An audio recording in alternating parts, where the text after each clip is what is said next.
Hey guys, Delt here. Usually when you see an Ivy on the enemy team, you expect one of these three things. A spirit build kudzu spammer, a gun build carry who's absolutely lasering people, or a support who's keeping people alive with their Watcher's Covenant ability, healing Nova, and rescue beam.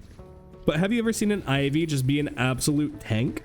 With her 3 ability stone form, she's able to go invulnerable and dodge damage and basically heal up half of her health bar in one go after it's leveled up all the way. So when you build her to be a tank, she turns into an Abrams or Moen Krill like bruiser of a character who's capable of staying alive and just fully frustrating the enemy team. I will say right at the start of this video that this is more akin to a support build, but you still can honestly do relatively good damage if you're active enough. And this build here has a lot of fun little tricks that you can use to make the enemy team think that you're gonna die and just Uno reverse them. And when you're all out of tricks and you no longer have the heart of the cards with you, you still have your ultimate to just get away. Not to mention that I do think that Ivy's stone form ability has been very heavily underrated compared to both her gun build and her spirit builds. It's just a really strong ability, and if you don't believe me, it can even be used to steal the Rejuvenator. So when Redrew drops, you're going to run on it and parry when Delt goes in heavy. Oh, he's too good. He's too good. Get out. No. Well worth it. So worth it. You're too I did good, it, bro. That was crazy. I hope you were You're recording too that. good, Delta. That's crazy. It's ours. Alright, and before we get into the actual build, I'm just going to show a few clips from a few of my games the past like day or two. These are all roughly like mid to late sort of, to where I at least have a couple items from the build so I can actually show what it looks like.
I got you with the barrier, brother.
All right, so here's my revised Ivy can do everything build. It's basically just a tank build. You get relatively strong, relatively tanky. You can use your 3 with Echo Shard to get double the invulnerability and double the healing.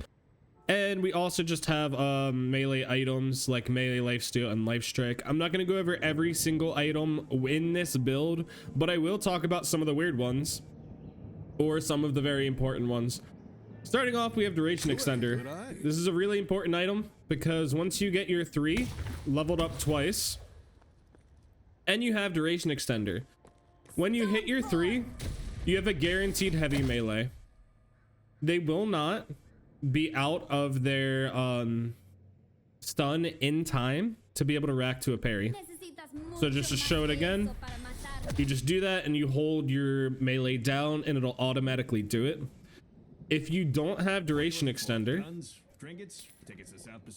and you do the same thing, they'll be up and able to parry in time. So having this one item is really important for the build. Other than that, like, we have monster rounds because I like the item, extra stamina for some more mobility, extra spirit because it's eventually going to build into boundless spirit, and this is just a really good overall item in general. And then we get punchy stuff. Don't get dead. Fleetfoot is another weird item for Ivy because the passive is that it removes the move speed penalty while shooting. Well, guess what? Ivy already does that. It does give us a little bit of move speed, which is nice, but the passive does absolutely nothing. The most important reason that we're buying this is because we're doing a melee build, and with it, we can cancel and remove around our melees. So, like, if we go in and he decides he wants to parry, we wait for the parry to end and then we hit him. I don't really know how to show this, and I've done it a few times, but I wasn't wanting to go through hours and hours to find an exact time that somebody actually parried, and I did this. I know it happened a few times. So basically, you're gonna hold down your melee and then just press whatever button you put your fleet foot on while still holding down your melee. And then it just charges it up again. This is really important, and there's actually 3 items in the build that do this. Colossus is one of the core items. So you could actually end up, like, doing stuff like that. And then the other item in the build that does it is Unstoppable. Unstoppable is down here in the more defensive options. I bought it maybe a quarter of the games that I played. Sometimes there's enough crowd control where you literally just need this. Other times it's not too bad. And you can just do this multiple times. Like, you need to get away. You can use it for mobility, or you could just use it like one at a time. And then they go to parry again.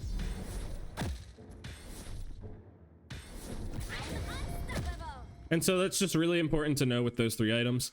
The other way that Ivy is actually able to cancel her heavy melees that I feel like not a lot of people know about, I honestly never knew this before, is your stone form, which is the ability that we're actually building for.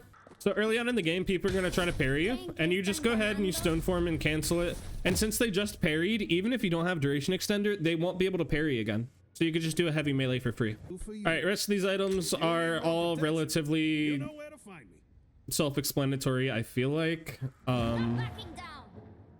Hold on, let me get rid of Unstoppable. So I'm gonna turn on flex slots too.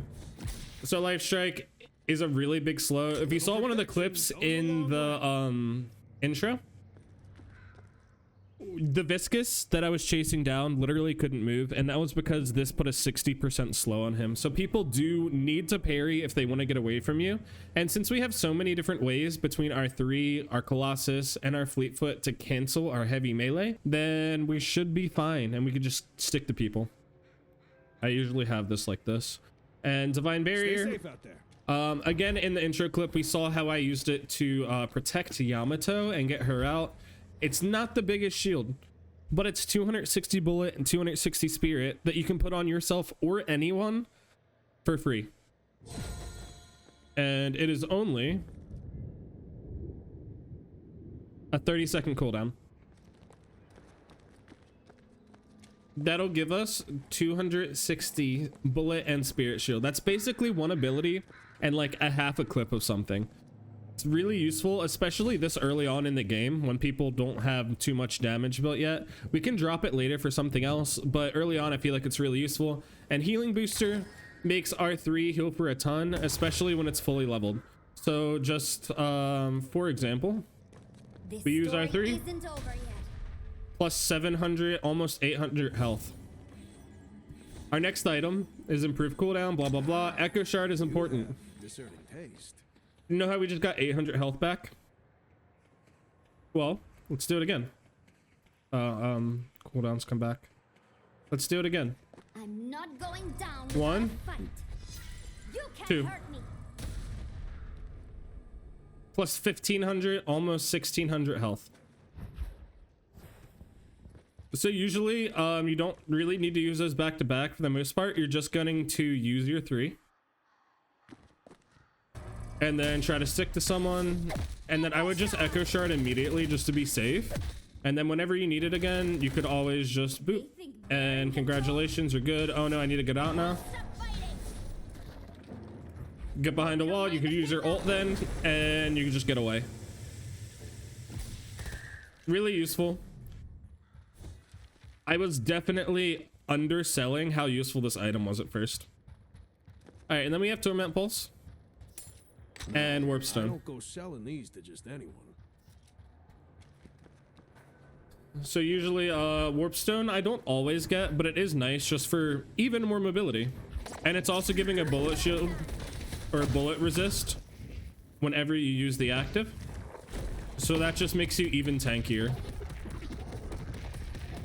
Also, just as a side note, because this is absolutely ridiculous how much healing you get. I don't know, I think it's crazy.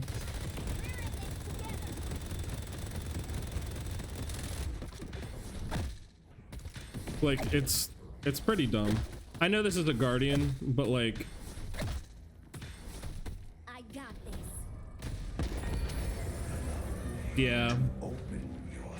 Alright, and then in the like very mid to late game, we're gonna be buying some pretty damaging items at this point. Usually at some point around mid game stuff, I'll pick up a heal bane. You can buy toxic bullets if you really want to, and like just not pick up warp stone or something. But usually I feel like heal bane's better because the majority of our build is going to be spirit based. When we're punching, that gives spirit damage thanks to Spirit Strike.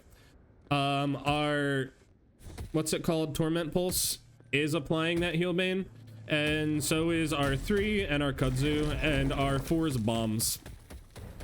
So I feel like heal bane's just an easier one to put on, but if you wanted more healing reduction on a specific target, toxic bullets is great. Decay is too, but we already have a good amount of active items, so I don't think we really need that one too much. We live in interesting times, don't we? All right. And honestly, the reason that I end up not grabbing Colossus a lot is because, or not grabbing Warpstone a lot, is because I know Colossus is coming up and I'd rather just get this as an item.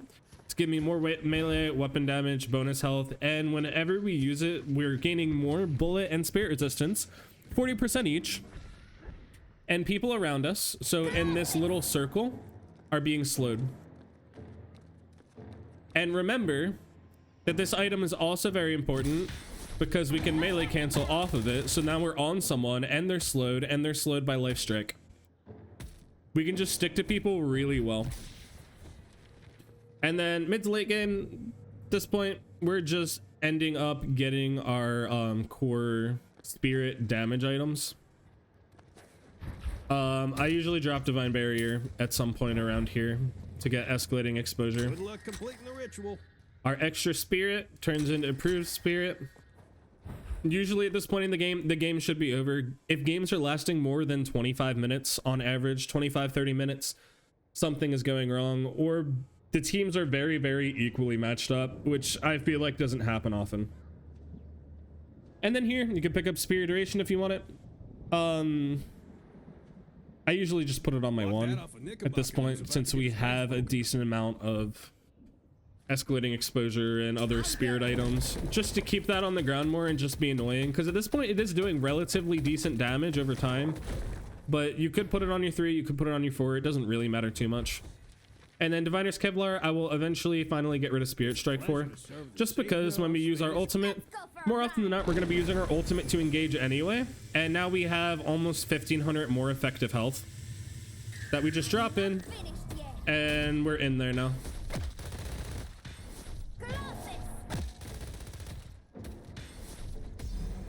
I messed that one up. Oops. I'll do my But part. yeah, that's the basic idea. Refresher I put in here if you want to be a psycho. So instead of Diviner's Kevlar, you grab this.